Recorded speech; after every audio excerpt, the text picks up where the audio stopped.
Welcome back to Heart of the Matter. I'm Kim Munson here with my good friend Molly Vogt. She's dancing up a storm here, and we've got Chris Davis in studio with us as well, he'll be sharing his personal story here in a little bit. But right now on the line, Molly, we have Andy Peth. We were having a great conversation with him last week about at that point in time we were talking about the common defense. Now we're talking about promoting the general welfare. And Andy, I know you've got a lot of thoughts on this. You are the founder of Party of Choice. And welcome, Andy. Thank you. It's great to talk to you. How you doing, Kim? I'm doing fine. Did you have a good Christmas? I had a good Christmas, and I'm excited I finally get to talk to Molly. Hey, yeah. Yeah, I didn't know you really existed. I thought you were just an email, email address. You know, that's the one thing is if you want to go to the mountains to get away, you really do sometimes get away, because I couldn't get back in time for the show last week. That was terrible. So last night I was like, okay, I'm going to leave the night before this time, and it still took me, almost 4 hours to get here. So I don't know. People don't seem to be able to drive in the mountains. Even when it's not snowing. I'm glad you took it safe. That's what matters. Well, thanks. And thanks for joining us. So, you've got so much great information and so many great stories. We wanted to invite you back on again to talk about the general welfare because, you had mentioned to me that you kind of had a nice story that would talk about general welfare, and it was a basketball game talking about the proper role of government. And I was wondering if you didn't mind just sharing that with our listeners. I'd be happy to. We got a lot of ground to cover, so you bet. Let's jump in. First of all, when people think general welfare, they think the government is supposed to guarantee everyone a basic living. After all, it has the word welfare in it, right? So they immediately apply today's term to back then. The biggest problem here is that people have not been taught the proper role of government. Now, it might seem like a daunting task to unteach, years of education in a couple minutes, but it really isn't. Let me share a simple analogy I use when I talk to young people or anyone else about capitalism, socialism, and the role of government. For starters, if you understand two things, you'll understand it all. And this is what I'll say to a young person. I'll just say, these are competing forces and non-competing forces. To make sense of these, let's suppose you're at a Nuggets-Lakers game at the Pepsi Center. As you watch the game, there are two competing forces on the court. Who are they? Well, they're the Nuggets and the Lakers. Okay, these two compete to win, and their competition is the product you came to see. To do this, they first have to be really talented, and even then they have to train, practice, study year-round with everything they've got, because if they don't, they're going to get schooled out there in the court. Do you see how competing forces produce the best product for customers? And because of them, thousands of other people have great jobs as well, both at the arena and the media and marketing. Their excellence is good for everyone.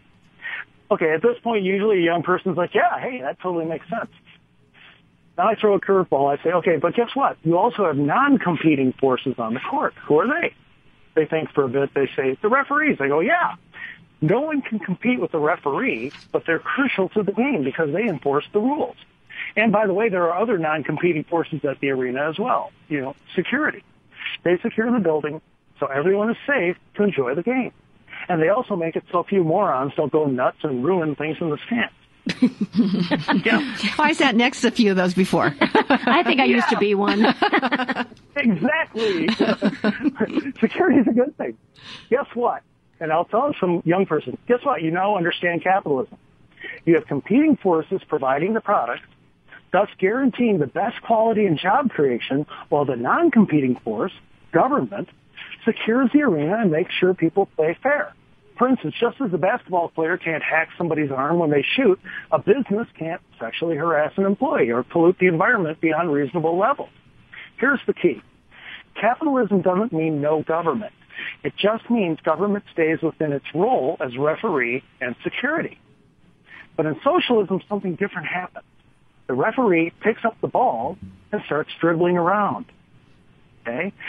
Since he's still a non-competing force, he doesn't have to be any good at basketball, since no one can compete with him. So he doesn't need the natural ability. He doesn't slave away in the gym and on the court year-round, because he doesn't have to. But that's socialism. The referee jumps in the game. Now, this is what happens when goods and services are provided by the non-competing force of government.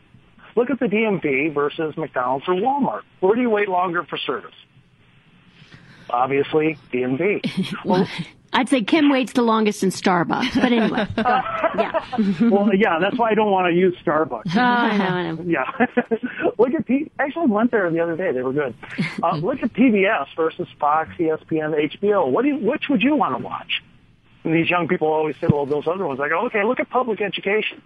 Even if you like the schools, think of if you didn't like something. If you don't like something, you got to fall begging before school boards and principals. But if you went to a private school, if you don't like something, you can just take your kids and your money elsewhere. See the difference?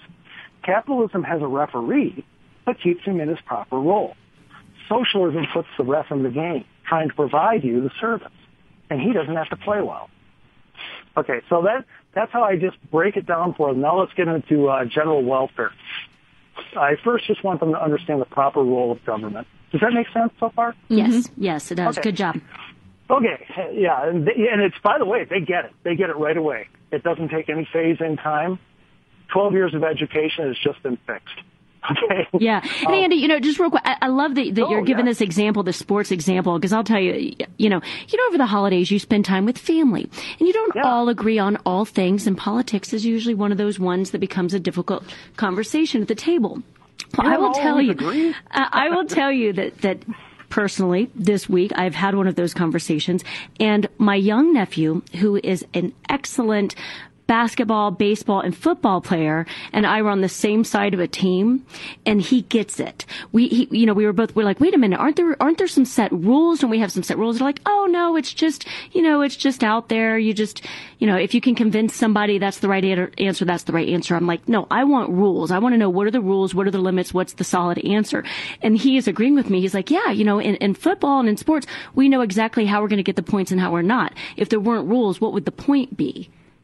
And so I just like that you're giving me this basketball analogy when it comes to capitalism, and because there are children that get it, and you telling these stories will help us get more of them in line, and that's who we've got to reach, is the kids. So anyway, thank you. That's my part. Keep going. But the example you gave is terrific. Why we have rules. Actually, that kind of gets into what we get into next.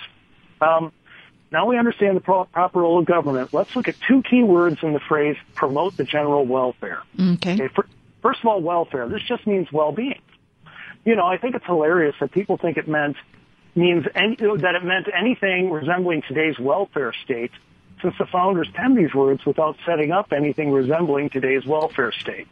Hey, Andy, let me just jump in here. It's Kim here, though. On this well-being thing, there seems to be almost a religion on well-being. If you take a look at, the school lunches or what our body mass index should be. And I also think that is a hijacked term on that, because I think well-being is the whole thing, the soul, the person, the freedom. But I think clarify well-being just a little bit on that. Well, actually, let me go to the second thing, because that clarifies what you just said. Okay, because you're dead right. And all welfare is well-being. What they want is to basically I like how Herman Cain said it. There is no Department of Happy in the federal government. And they seem to want one that guarantees that. Right. So let's look at the other word, promote. Tell me, does promote equal guarantee? Ah, good point. No, it isn't. It's not a guarantee word, and here's the thing. If we think the founders just didn't think to use a guarantee word there, then why did they use them everywhere else? Listen to this. Establish justice, ensure domestic tranquility, provide for the common defense, secure the blessings of liberty. Notice how all these are guarantee words. Mm-hmm. Promote isn't. This is the one spot where they use the opposite of a guarantee word. So clearly the founding fathers didn't want a guaranteed system of welfare, of bringing around well-being. Right. So the question is, how do you promote the general welfare? And the answer is by using government in its proper role. Remember the basketball game. Quick example, in the past century, 3 nations were divided in half by war. Germany, Korea, Vietnam, right? East-West Germany, North-South Korea, North-South Vietnam. In each case, the half that guaranteed less and went more capitalist provided a much better standard of living, much more general welfare than the half that tried to guarantee it. We'll get into why here in a minute, but does that kind of make sense? It does, because that's the next question everybody says, well, then why? So we're going to be coming into break here shortly. That will probably be a pretty long answer, because the why is a big deal, isn't it? And it's a fun answer. Okay. Well, when we come back, I've got my thoughts, but I want to hear what Andy has to say. What do you think, Molly? Yep. More with Andy Peth on welfare.